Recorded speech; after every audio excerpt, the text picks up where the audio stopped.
9h12 sur Télématin avec Sarah qui nous emmène dans l'Ouest pour un grand rendez-vous. J'allais dire presque le grand rendez-vous musical de Nantes. Ça a lieu tous les ans. Oui, Laurent, absolument. Oui, ça s'appelle la folle journée de Nantes.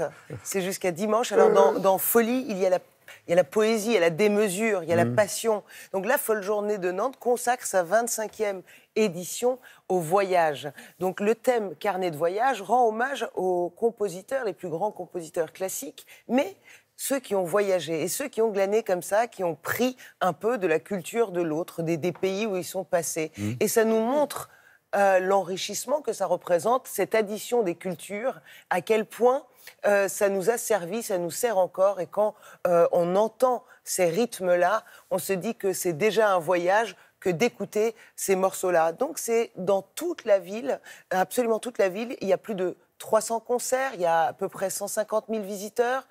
C'est sur 5 folles journées, mais chaque journée s'appelle la folle journée et il n'y a rien de plus beau, vous allez voir, qu'entendre trinquer deux cultures comme ça qui s'entrechoquent, évidemment à la santé de l'amour. Regardez.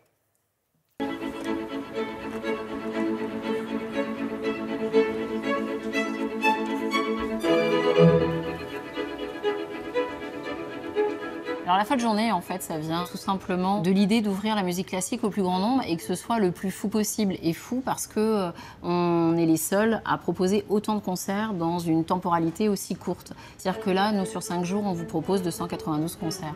Donc c'est fou. C'est fou à tous les niveaux, en termes de programmation, en termes d'organisation, en termes d'accueil des publics. On a plus de 150 000 personnes qui viennent.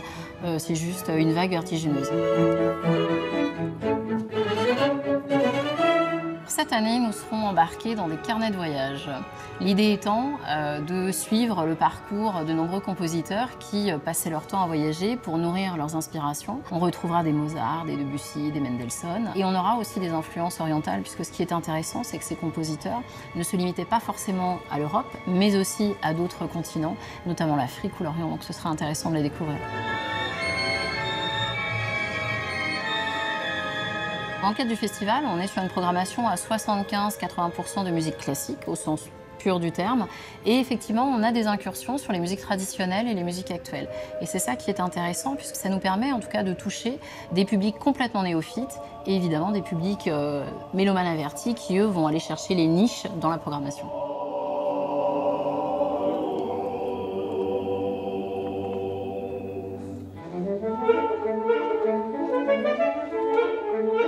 Le Signum Quartet saxophone, un ensemble de cuivres effectivement allemand qui est plutôt détonnant. C'est assez intéressant de les voir dans l'interprétation aussi, parce que ce qu'on observe dans la jeune génération, c'est ce qu'ils donnent à voir dans la fusion avec leur instrument et l'énergie qu'ils transmettent.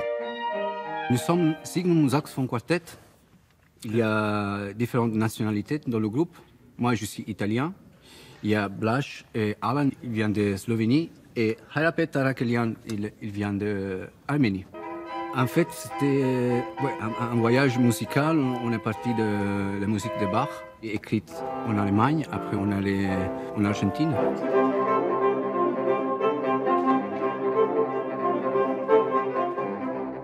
Après, c'était West Side Story, de la comédie musicale.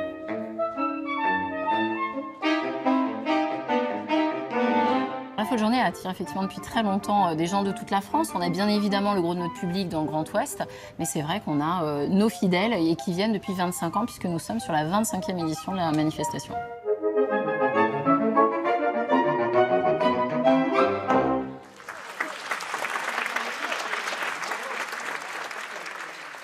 Vous avez noté l'excellence de la programmation.